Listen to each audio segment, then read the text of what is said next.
Assalamualaikum warahmatullahi wabarakatuh. Kembali lagi dalam channel Uncle Wira. Uncle kali ini kembali dengan membahas TWK Hots ya. Untuk materi Bhinneka Tunggal Ika, salah satu topik yang dibicarakan di dalam topik pilar negara, yaitu Bhinneka Tunggal Ika.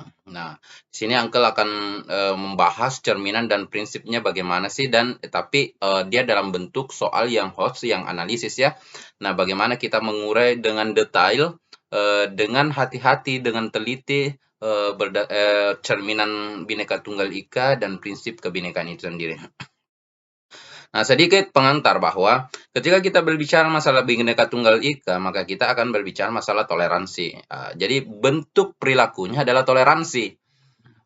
Jadi tapi alat untuk menguatkan Bhinneka Tunggal Ika namanya persatuan ya. Ini sesuatu yang berbeda, teman-teman. Kadang kita agak sedikit bingung membedakan. Misalnya ikut kerja bakti apa dan sebagainya. Kalau toleransi lebih kepada pengakuannya, adanya pengakuan keberadaan ya. Kemudian ada penghargaan, penghargaan, penghargaan. Kemudian ada penghormatan ya, penghormatan. Jadi itu kalau dia sifatnya toleransi ya, kalau kita berbicara masalah toleransi. Nah, kalau persatuan itu alat yang digunakan untuk menguatkan Bhinneka Tunggal Ika, misalnya bersatu dalam perbedaan, kemajemukan. Meskipun kadang kita sulit membedakan nanti di dalam soal. Ingat, toleransi itu terbatas pada persoalan pengakuan, penghargaan, dan penghormatan, sementara persatuan adalah upaya untuk menunjukkan sikap pengakuan itu. Jadi bentuk lanjutan daripada toleransi, penghargaan, pengakuan itu harus dalam bentuk persatuan ya. Gitu. Tentunya kita akan membahas berdasarkan Permen Pan RB nomor 27 tahun 2021. Namun sebelum Uncle lanjut ke dalam bentuk soalnya, teman-teman bisa subscribe channel ini, like, share, and comment, serta nyalakan lonceng pemberitahuannya agar teman-teman senantiasa memperoleh informasi seputar CPNS dari Uncle Wira. Teman-teman juga bisa mengikuti bimbingan belajar Uncle Wira dengan cara DM di Instagram Uncle Wira. Teman-teman akan dibina berdasarkan Permen Pan RB nomor 27 tahun 2021 per pasal, per ayat, per poin. Di sana akan dibina konsep-konsep memahami setiap poin-poin topik yang dibicarakan dalam kisi-kisi itu. Kemudian kenapa kita mesti mempelajari konsep, bukan hanya soal-soal saja, karena ketika teman-teman menemukan varian soal yang baru atau bentuk soal yang baru di dalam tes CPNS ini, teman-teman juga bisa menjawabnya karena sudah memahami konsepnya ya. Kemudian 2 atau 3 hari teman-teman sebelum tes, teman-teman akan diberikan evaluasi pengetahuan. Jadi kita akan mengevaluasi pengetahuan teman-teman, bagaimana kesiapan pengetahuannya, kemudian kesiapan psikis dan mentalnya, kemudian kesiapan strategi yang akan digunakan pada saat tes nanti. Seperti itu ya teman-teman. Nah, untuk masalah yang seperti ini teman-teman, di dalam bimbingan itu kita memberikan dulu di awal tryout ya, sebelum mengikuti pembelajarannya kita berikan tryout untuk mengukur kemampuan awal teman-teman dalam hal TIU, TWK, dan TKP, sehingga kita mampu mengarahkan arah pembimbingan nanti berdasarkan hasil tryout awalnya pretestnya ya. Jadi seperti itu, gabung saja dengan cara DM di Instagram Uncle Wira. Kita lihat soal nomor 1. Coba kita lihat soal nomor 1. Nah, di sini kebinekaan bagi bangsa Indonesia merupakan sebuah keistimewaan. Kekayaan akan nilai-nilai budaya yang dari beragam suku di Nusantara menjadi kebanggaan tersendiri bagi bangsa. Tidak hanya itu, keberadaan beberapa agama yang diakui dan mampu hidup toleran dengan semangat cinta damai merupakan modal terbesar dalam menjaga keamanan bangsa dari pihak-pihak yang akan memecah belah bangsa Indonesia. Oleh karena itu, kita harus senantiasa menjaga Bhinneka Tunggal Ika bukan hanya sebatas semboyan yang menunjukkan identitas bangsa, tetapi harus tumbuh dan menyatu dalam jiwa setiap warga negara. Persatuan dalam kebinekaan adalah salah satu kunci pertahanan bangsa. Sikap menghargai, menghormati, serta menerima perbedaan adalah hal yang paling penting dimiliki dalam sebuah bangsa yang majemuk. Pada contoh yang konkret, perjuangan bangsa Indonesia dalam mencapai puncak kemerdekaan dilakukan oleh berbagai pihak dari beragam suku dan agama menunjukkan bahwa semangat bersatu adalah solusi untuk menjadi bangsa yang kuat. Hal ini juga dijamin di dalam nilai-nilai dasar Pancasila sebagai pedoman hidup bagi warga negara dalam menjalankan kehidupan bermasyarakat, berbangsa, dan bernegara. Di bawah ini, yang merupakan cerminan perilaku yang menunjukkan jiwa Bhinneka Tunggal Ika adalah, jadi ingat, yang ditanyakan adalah cerminan perilaku yang menunjukkan jiwa Bhinneka Tunggal Ika ya. Jiwa Bhinneka Tunggal Ika. Nah, pertama, ikut bekerja kita bacakan dulu pilihannya. A. Ikut bekerja bakti dalam membangun jembatan meski dalam masyarakat yang bekerja terdiri banyak suku, dan ragam agama dalam lingkungan masyarakat majemuk. B. Melayani kepentingan umum tanpa mempedulikan latar belakang kesukuan dan agama yang dianut dalam lingkungan masyarakat majemuk.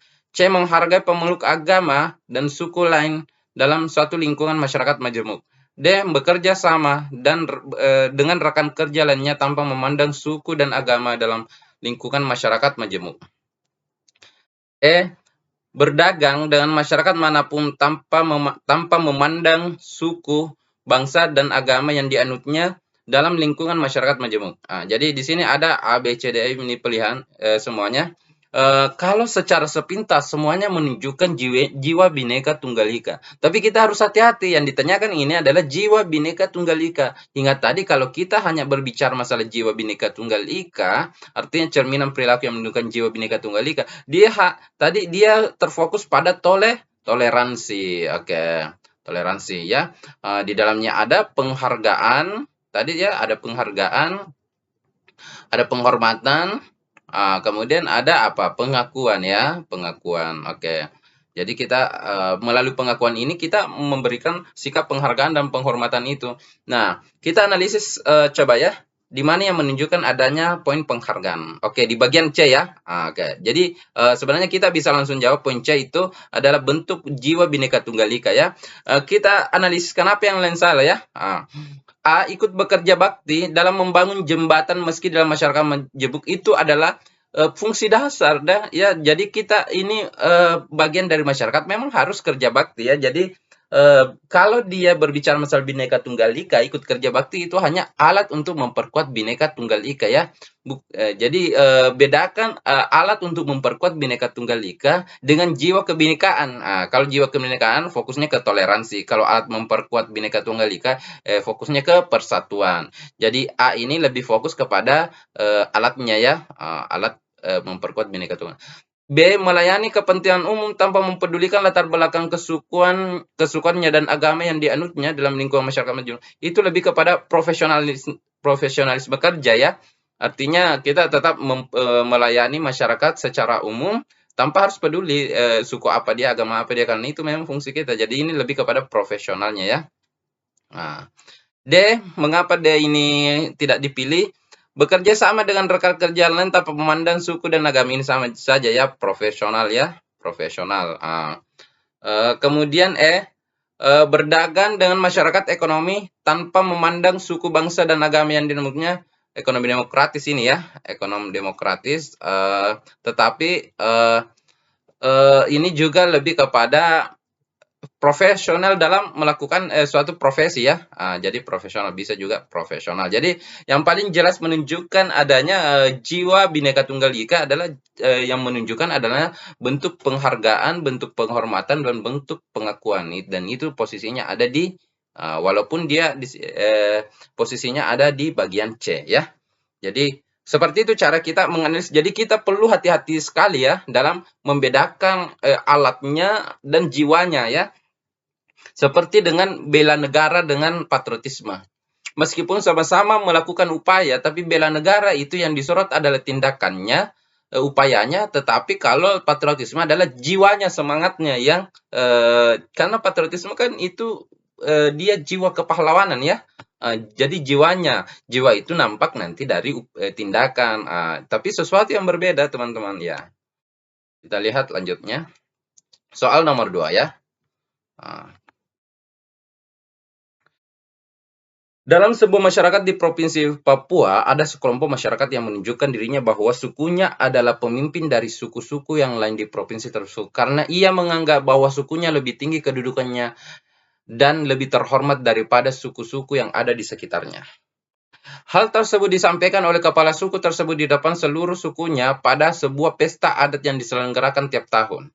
Oleh karena kepala suku yang mengucapkan hal tersebut, maka warganya dengan penuh semangat meyakini dan membenarkan pernyataan tersebut karena mereka menganggap bahwa puncak tertinggi dari sebuah suku bangsa adalah sebuah penghormatan dan pengakuan. Hal tersebut sangat bertentangan dengan prinsip dan nilai-nilai kebinekaan yang ada di Indonesia. Jadi yang dimaksud adalah yang kalau kita merasa lebih tinggi itu bertentangan sekali dengan nilai-nilai kebinekaan ya. Bila ini dibiarkan, maka akan berpotensi terjadinya konflik dan akan berujung pada perpecahan yang dapat mencederai nilai dasar persatuan dalam Pancasila. Namun demikian, salah seorang putra dari kepala suku tersebut menentang pernyataan kepala suku karena menurutnya setiap suku memiliki kedudukan yang sama serta hak yang sama untuk dihormati dan dihargai dalam hal tersebut dan sangat bertentangan dengan nilai, prinsip dan nilai-nilai kebinekaan. Berdasarkan uraian di atas, sikap yang ditunjukkan putra kepala suku adalah cerminan dari prinsip Bhinneka Tunggal Ika, yakni jadi katanya tadi kan kepala sukunya ini kita bahas sedikit ini soalnya supaya teman-teman bisa menemukan apa sih poin di dalam soal ini. Jadi kepala sukunya mengatakan bahwa sukunya yang lebih tinggi ya. Jadi poinnya seperti ini saja teman-teman. Kepala sukunya mengatakan bahwa sukunya yang lebih tinggi daripada suku-suku yang ada di sekitarnya. Kemudian anaknya menentang bahwa tidak, kita tidak boleh seperti itu. Kita punya hak yang sama, kedudukan yang sama ya.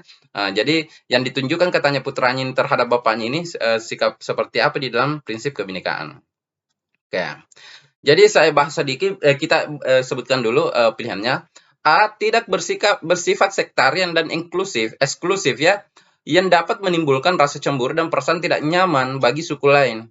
B. Bersifat universal dan menyeluruh dengan yang sudah seharusnya saling mencintai dan menghargai serta menjaga toleransi. C.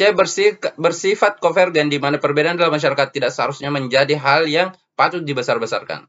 D. Bersifat common denominator di mana setiap suku, bangsa, dan agama mencari prinsip yang sama dalam menjunjung nilai-nilai persatuan ya.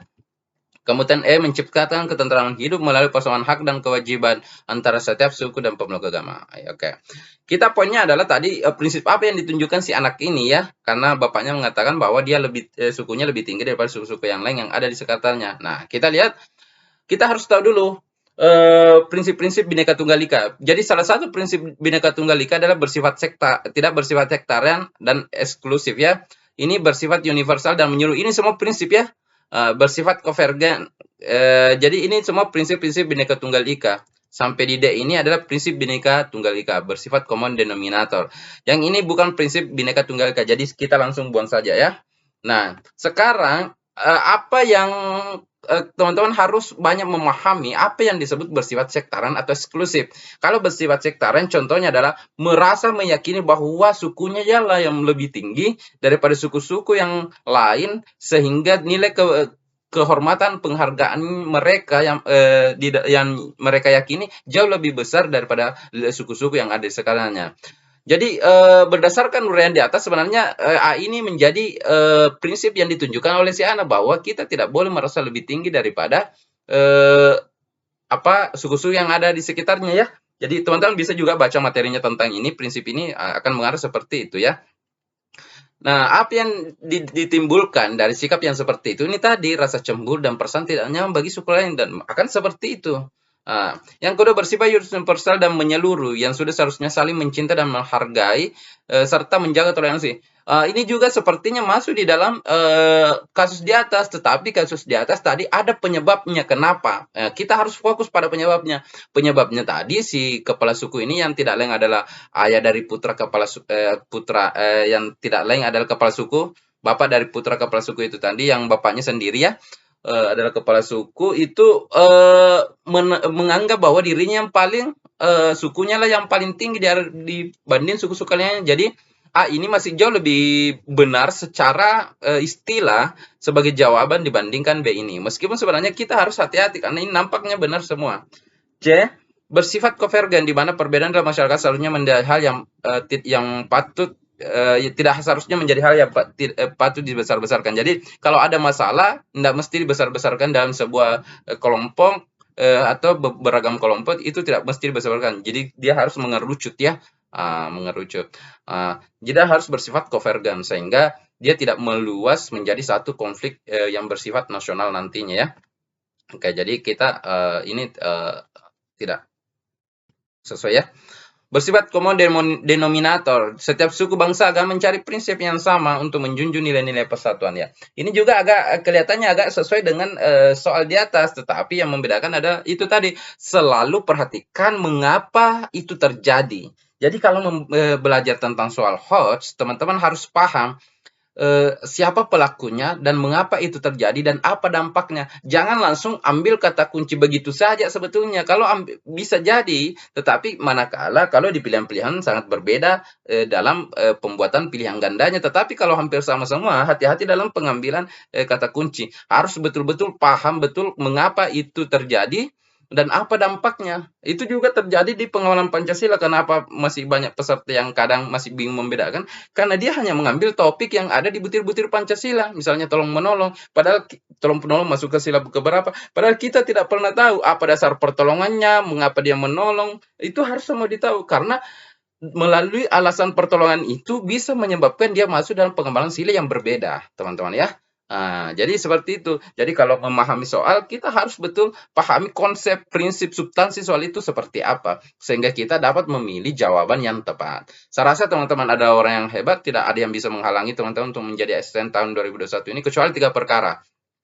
Yang pertama adalah rasa malas dari belajar, yang kedua adalah lalai terhadap doa, yang ketiga adalah sombong terhadap takdir. Oleh karena itu, kita harus senantiasa belajar, senantiasa berdoa, dan menyerahkan hasilnya kepada Tuhan Yang Maha Esa. Ingat teman-teman, kesuksesan itu adalah pertemuan antara kesempatan dan kesiapan. Sekarang, Tuhan memberikan kesempatan kepada kita melalui negara, yakni pengadaan tes CPNS 2021. Sekarang persiapkan diri teman-teman, agar kesempatan dan kesiapan teman-teman klop dan menghasilkan kesuksesan bagi teman-teman dalam mencapai cita-citanya ya. Engkau doakan semoga teman-teman tahun 2021 ini memperoleh NIP.